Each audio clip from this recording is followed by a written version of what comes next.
ఓం మహాగణాధిపతయే నమః. ఓం గురుభ్యో నమః. ఓం శ్రీమాత్రే నమః. అరుణాం కరుణాతరంగితాక్షీం ధృతపాశాంకుశపుష్పబాణచాపాం అనిమాదిభిరావృతాం మయూకైః అహమిత్యేవ విభావయే భవానీం. శ్రీమాత్రే నమః. ప్రేక్షకులకి ఆ లలితాంబిక అమ్మవారి యొక్క అనుగ్రహం పరిపూర్ణంగా కలగాలని మనస్ఫూర్తిగా కోరుకుంటూ మనం ఈరోజు చెప్పుకోబోయే టాపిక్ ఏంటంటే, శుక్రుడు తన ఓన్ హౌస్ న్యాచురల్ సెకండ్ హౌస్లోకి మారుతున్నాడు. అంటే వృషభ రాశిలోకి శుక్రుడు వెళ్తున్నాడు. ఈ శుక్రుడు వృషభంలోకి వెళ్ళడం వల్ల ద్వాదశ లగ్నాల వారికి, ఎందుకంటే శుక్రుడు అక్కడికి వెళ్తున్నాడు అంటే మిగతా గ్రహాల యొక్క కాంబినేషన్లో రిజల్ట్ ఇస్తుంది. మిగతా గ్రహాలు ఎక్కడున్నాయి మనకి? ఈ జూన్ 28వ తేదీ నుంచి ఆల్మోస్ట్ ఒక 1 మంత్ ఉంటాడు అక్కడ శుక్రుడు.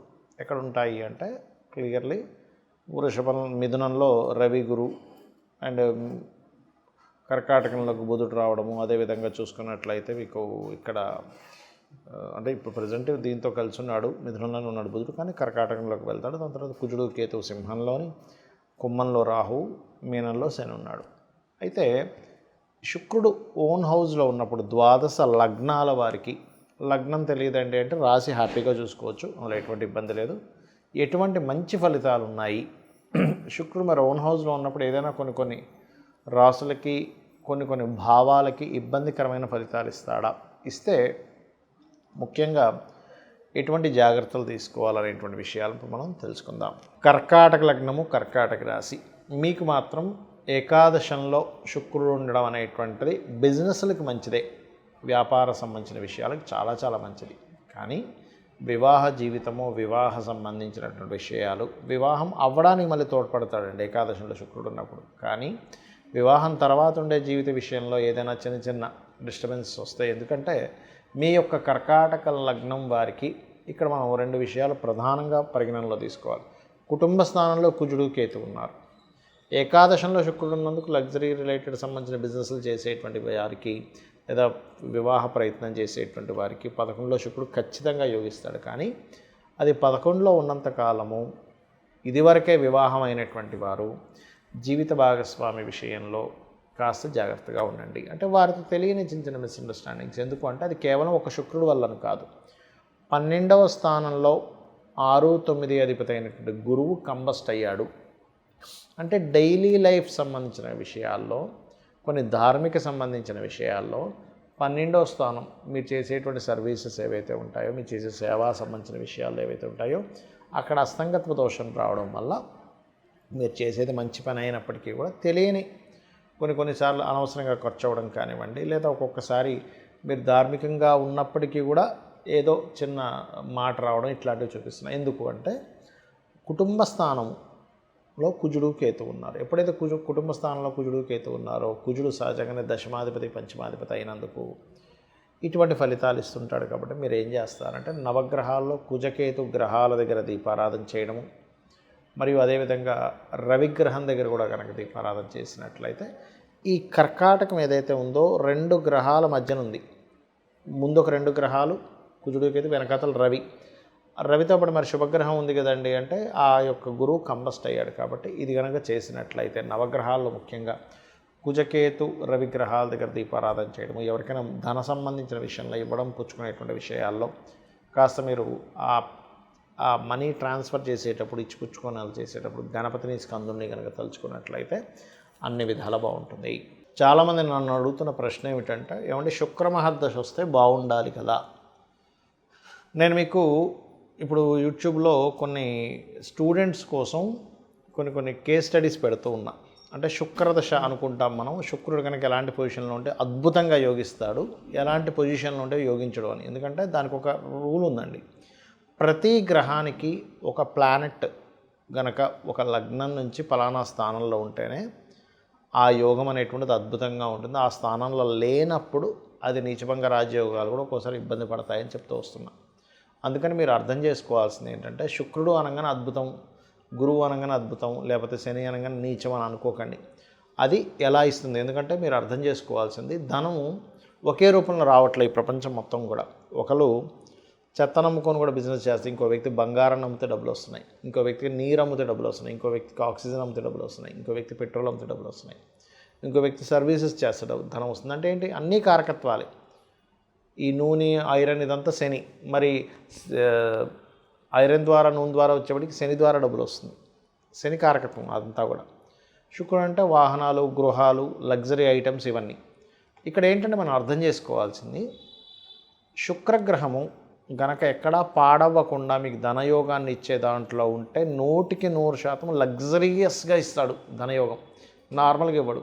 ఇప్పుడు చూడండి, ధనం వస్తే దాన్ని అనుభవించే యోగం కూడా ఉంటుంది. చూడండి, కొంతమంది డబ్బులు వస్తాయి కొంతమందికి, కానీ ఏమీ అసలు ఇల్లు పెద్దగా చూడడానికి అంత గొప్పగా ఉండదు, పెద్దగా ఏమీ లగ్జరీ వస్త్రాలు కొనుక్కోరు, లగ్జరీగా హోటల్స్కి వెళ్ళి పెద్ద పెద్ద ఎంజాయ్ చేయడం ఏమీ ఉండదు, అసలు చాలా నార్మల్ లైఫ్ అనుభవిస్తుంటారు. ఎందుకు అంటే అక్కడ ఇచ్చేది శుక్రుడు కాదు.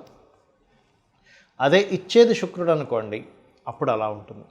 అంటే శుక్రగ్రహం గనక బాగుంది, లగ్జరియస్ లైఫ్. అయితే ఇది ఎంతవరకు కరెక్ట్? అది బాగుందా లేదా? శుక్రదశ వస్తే లగ్జరియస్ లైఫ్ కాదు, బాగా అర్థం చేసుకోండి. శుక్రుడు బాగుండి మహాదశ వస్తే లగ్జరీ లైఫ్. శుక్రుడు పాడైపోయి మహాదశ వస్తే ఉన్న లగ్జరీ లైఫ్ కాస్త పోతుంది. ఇది అర్థం చేసుకోండి. మరి ఎలాగా? చాలామంది ఆశతో ఉంటారు, ఏమంటే నాకు శుక్ర మహాదశ రాబోతుంది, అద్భుతం, ఆహా ఓహో అని. కొన్ని లగ్నాలకు మాత్రమే శుక్రుడు మంచివాడు. ఇప్పుడు ధనుర్లగ్నం ఉంది, 6లో ఉన్నాడు శుక్రుడు. లేదా ఏ లగ్నం నుంచి అయినా 6లో కానీ 11లో కానీ శుక్రుడు ఉంటే మొట్టమొదటిగా మీరు చేయవలసింది ఏమిటంటే, 6లో ఉంటే స్త్రీ శాపం అంటారు దాన్ని. అంటే పురుషులకు కూడా స్త్రీ శాపం ఎలాగో స్త్రీలకు కూడా స్త్రీ శాపం అంటే ఏంటి? ఆడపడుచు రూపంలోనో, అత్తగారి రూపంలోనో, ఇంకో స్త్రీ మూలంగానో ఏదో రూపంలో వాళ్ళకు వచ్చి ఇబ్బంది పెడుతూ ఉంటారు. అంటే ఆ పూర్వజన్మలో చేసుకున్న కర్మ అది. కావున మీరు అర్థం చేసుకోవాల్సిన విషయం ఏంటంటే, శుక్రగ్రహం ఎక్కడుంది? 6, 11లో కాకుండా 12లో ఉంటే చాలా మంచిది, ధనస్థానంలో ఉంటే చాలా మంచిది, 4th హౌస్లో ఉంటే కూడా మంచిదే, పర్లేదు. ఎందుకంటే ఇస్తాడు. కాకపోతే ఇక్కడ ఏంటి, పాపకత్తిరిలో ఉందా, శుభకత్తిరిలో ఉందా? ఇదంతా నేను మీకు ఎందుకు చెప్తున్నానంటే, శుక్రుడు ధనానికి, లగ్జరీకి, సుఖానికి, భార్యకి, వీటికి కారకుడు. మనం మేజర్ లైఫ్లో మేజర్ రోల్ ప్లే చేస్తున్నాడు. ధనం లేకపోతే విలువ ఉండదు, మన అవసరాలు తీరవు. విలువలు అనేటువంటివి ధనం కంటే ఇంకా ఎక్కువ ఉన్నాయి. పేరు ప్రఖ్యాతలు కానివ్వండి, ఒక మన యొక్క క్యారెక్టర్, ఇవన్నీ ఎక్కువ విలువలు ఇస్తాయి. కానీ సొసైటీలో బాహ్యంగా కనబడే ధన విలువే. అలాగే ఒక లగ్జరీ కారు ఉండాలన్నా, గృహం ఉండాలన్నా శుక్రగ్రహ బలం, చతుర్థాధిపతి బలం కూడా ఉంటుంది. కేవలం ఎప్పుడూ శుక్రుడే కాదు, 4th లార్డ్ పలానా ప్లానెట్ అయి మంచి యోగం కలిగింది, ఆయన కూడా ఇస్తాడు, ఇవ్వడం కాదు. కానీ శుక్రుడిచ్చే లగ్జరీ ఈజ్ డిఫరెంట్. కాబట్టి శుక్రగ్రహం యొక్క బలం మీకు పెరగాలి అంటే మీరు చేయవలసింది ఏంటో చెప్తాను. గోవులకి శుక్రవారం నాడు చక్కగా మీరు చపాతీలు, ఒక 3 చపాతీలు తీసుకొని దాన్ని నూనె వేయకుండా కాల్చి దాని మీద తేనె పుష్టించిన ముక్కలుగా గోవులకు పెడుతూ శ్రీమాత్రే నమః అనే మంత్రం చేస్తూ ఉండండి. లేదా ఓం సంపత్కరీ సమారూఢ సింధుర వ్రజ సేవితాయే నమః, లేదా ఓం ధర్మాధ్యక్ష ధనాధ్యక్ష ధనధాన్య వివర్ధినే నమః. ఇది చేయండి. చాలామంది తెలియక ఏకాదశంలో శుక్రుడు మంచిది అనుకుంటాడు. కాదు. ఏకాదశ శుక్రుడు ఉన్నటువంటి జాతకులకి మ్యారిటల్ లైఫ్ డిస్టర్బెన్సెస్ కానీ, అనుభవించాల్సిన సుఖాలు కానీ దూరమైనటువంటి జాతకాలు కొన్ని వేల జాతకాలు నేను చూపిస్తాను. కొన్ని వేలు, ఏదో 100 లేదో 10లో కాదు, వేలల్లో చూపిస్తాను. రీసెర్చ్ చేస్తే లక్షల్లో కూడా దొరుకుతాయి మనకి చెప్పాలంటే. ఎందుకంటే ఎక్కడా కూడా శుక్రుడు సుఖానికి కారకుడు కాబట్టి 12లోనే యోగిస్తాడు. మీరు చూసుకోండి, ఎనీ లగ్న 12th హౌస్ వీనస్ పాడవకుండా ఉన్నాడంటే ఆయనే మంచి లగ్జరీ, మంచి సుఖాన్ని ఇస్తాడు. సుఖకారకుడు. ఏ కారకుడు ఎక్కడ ఉంటే ఏమి ఇస్తాడు? 12th హౌస్కి నెగేటింగ్లో ఉంటే ఇవ్వడు. ఇది బాగా అర్థం చేసుకోండి. ఇది చాలా చాలా చాలా ఇంపార్టెంట్ అయినటువంటి విషయం గుర్తుపెట్టుకోండి. శుక్రుడి విషయంలో, అందరి విషయాల్లో కాదు. మిగతా గ్రహాలు ఏవైనా సరే 12లో యోగించమంటారు. కానీ ఇక్కడ మనం దేశకాలమాన పరిస్థితులను అర్థం చేసుకుంటూ వెళ్ళాలి. 12లో ఉండే గ్రహాలు ఒకప్పుడు అంటే అయ్యో మనిషి దేశదిమ్మరి అయిపోతాడు, ఎందుకు పనికి రాకుండా పోతాడు. ఇప్పుడు ఏంటి, ఒక మనిషి ఆ దేశంలోనే కాకుండా ప్రపంచ దేశాలు మొత్తం తిరిగి వస్తున్నాడు. కాబట్టి విదేశీ యోగాలు ఉంటాయి. ఆ 12లో ఉండే గ్రహాలకే ధనయోగం పడితే విదేశాల్లోనే ధనయోగం ఉంటుంది. ఇది మనం అర్థం చేసుకోవాలి. ఇక శుక్రుడి యొక్క స్థితిగతులు బాగోపోయినా మీకు మంచి చక్కటి ఫలితాలు రావంటే అమ్మవారి ఆరాధన మించింది మరొకటి లేదు. మరియు శుక్రగ్రహం దగ్గర దీపారాధనతో పాటు శుక్రుడు ఏ గ్రహాల ద్వారా అయితే కంబస్ట్ అయ్యాడా, అంటే అస్తంగత్వ దోషం రవి ద్వారా అవుతుంది, లేదా కేతువు ద్వారా అవుతుంది. ఒక్కోసారి కేతుతో శుక్రుడు కలిసి ఉన్నా కూడా ధనహీనతా యోగాలు, లేకపోతే అమ్మవారి భక్తులైతే అది మళ్ళీ తగ్గుతుంది. కాబట్టి గణపతి ఆలయాలకు వెళ్ళడము, కేతు రవి లేదా ఏ పాపగ్రహాల మధ్య ఉన్నాడో ఆ పాపగ్రహాలకు సంబంధించినటువంటి గ్రహాల దగ్గర దీపారాధన చేయడం చేయండి. అన్ని విధాలా మీకు బాగుంటుంది. శ్రీమాత్రే నమః.